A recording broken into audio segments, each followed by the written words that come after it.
তো বন্ধুরা দেখো আমি রান্নাঘরে চলে এসেছি। সত্যি আমার কাছে একটা ইমাজিং ব্যাপার লাগছে যে কাল রাতে মানে আমার হাজব্যান্ডও ভয় পেয়ে গেছিলো, খুব এত পরিমাণে শরীর খারাপ হয়েছিল। কিন্তু আজ আমি ভাবতে পারছি না যে আমি তোমাদের সাথে কথা বলছি, রান্নাঘরে রয়েছি। তো যাই হোক, তো দেখো আমি কড়া তেল গরম করতে করেছি আর গ্যাস জ্বালিয়ে দিয়েছি।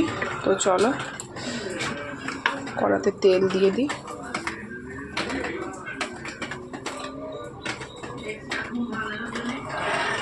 একদম লাইট রান্না হবে। অ্যাকচুয়ালি আমার প্রবলেমটা হয়ে গেছে কি বলো তো, বেশি তাতে গরমে থাকতে পারছি না, তো ভমিটিং হচ্ছে ভীষণ পরিমাণে, কিন্তু কিছু করার নেই বলো। তো সেই জন্যই তো চলো শুরু করি, এখানেই এটা শেষ করি। তো বন্ধুরা তোমাদের সাথে কথা বলতে বলতে দেখো আমার মাছ ভাজা হয়ে গেছে। এবার কড়ার তেল গরম হয়ে গেছে, একটুখানি তেলেই রান্না হবে। তেলে একটুখানি ফোড়ন দিয়ে দেবো, জিরে ফোড়ন দিয়েছি সামান্য। এবার এই পেঁপে আর আলুটা দিয়ে দেবো।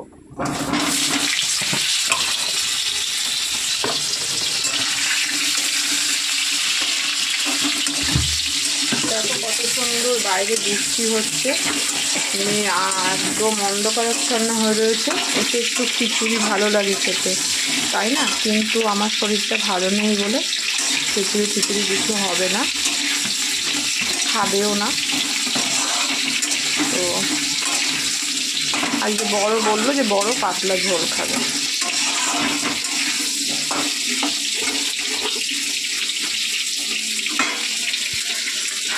কি হয়েছে না হয়েছে, আমার মেন কি প্রবলেম শরীরে, তো আমি সেটা তোমাদেরকে একটা অন্য ভিডিওতে জানাবো। এইভাবে তো জানানো যায় না, তোমাদেরকে একদিন জানাবো যে আমার কী সমস্যা হচ্ছে না হচ্ছে। তো মেনলি কী প্রবলেম,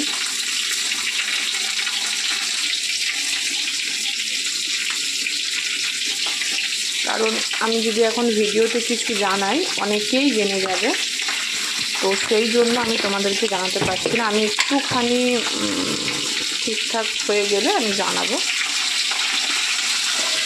তো কারণ আমার ব্লগ অনেকেই দেখে, আমার বাবার বাড়ি থেকেও দেখে, তো সেই জন্য আমি জানাতে পারছি না, তো আমি পরে জানাবো। তো চলো দেখো আলু পেঁপে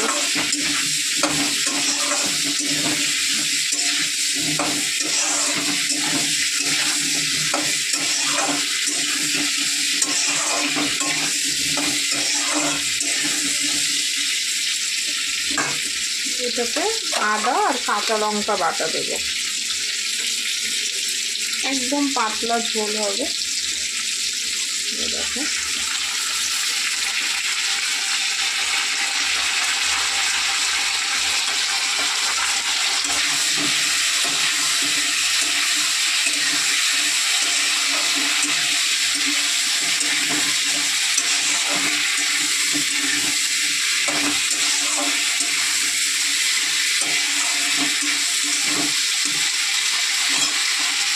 একটু ঢাকা দিয়ে দিই, আর মশলা দেবো না। হোক, দেখা হচ্ছে পরের ভিডিওতে, চলো। তো বন্ধুরা দেখো তোমাদের সাথে এতক্ষণ কথা বলতে বলতে আমার কিন্তু এদিকে মাছ ভাজা হয়ে গেছে, আগেই দেখিয়েছি। আবার দেখো সামান্য একটু মশলা দিয়ে একটু জল দিয়ে রেখেছিলাম আলু পেঁপেটা সেদ্ধ হওয়ার জন্য, ওটাও হয়ে গেছে। এখন আমি কিন্তু হাই স্টিমে দিয়ে জল দিয়ে একটু ফুটিয়ে নামিয়ে ফেলবো, কারণ ভাজা মশলার গন্ধ আছে, কাঁচা মশলার আর গন্ধ নেই। তো দেখো তোমাদের সাথে কথা বলতে বলতে এদিকে আমার পাতলা পাতলা একদম মাছের ঝোল রেডি। যদিও বা আমার বর কিন্তু পছন্দ করে হচ্ছে একটু এই বাটা মাছের সর্ষে বাটা দিয়ে, কিন্তু আজকে নিজেই বললো ভয় পেয়ে গেছে কালকে আমার ওরকম দেখে, যে না আজকে আমরাও পাতলা ঝোলই খাবো, রিচ খাবো না। তো চলো আমার মাছের ঝোল প্রায় রেডি। তো ফুটে গেলে মাছগুলো দিয়ে ভালো করে ফুটিয়ে নামিয়ে ফেলবো। তো চলো দেখা হচ্ছে পরের ভিডিওতে। তো বন্ধুরা দেখো ঝোলে কিন্তু তেল উঠে গেছে, অল্প তেল দিয়েই করেছি, একদম তেল উঠে গেছে। এবার মাছটা, ভেজে রাখা মাছটা দিয়ে দেবো।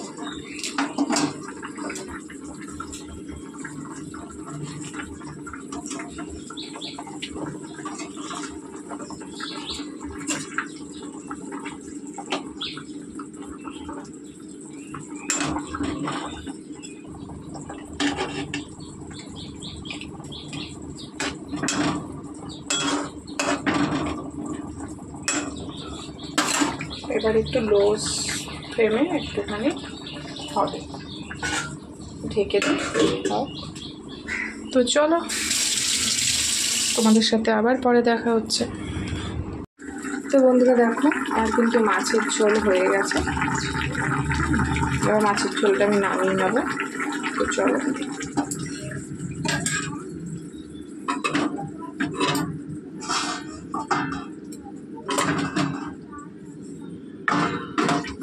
দেখো কত সুন্দর আর পাতলা ঝোল।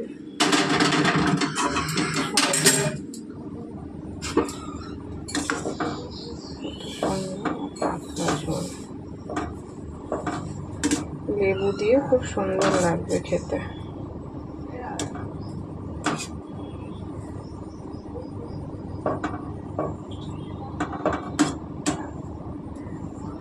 তো চলো, একটু নিরামিষ তরকারি আছে, এটা আমি বসিয়ে দেবো।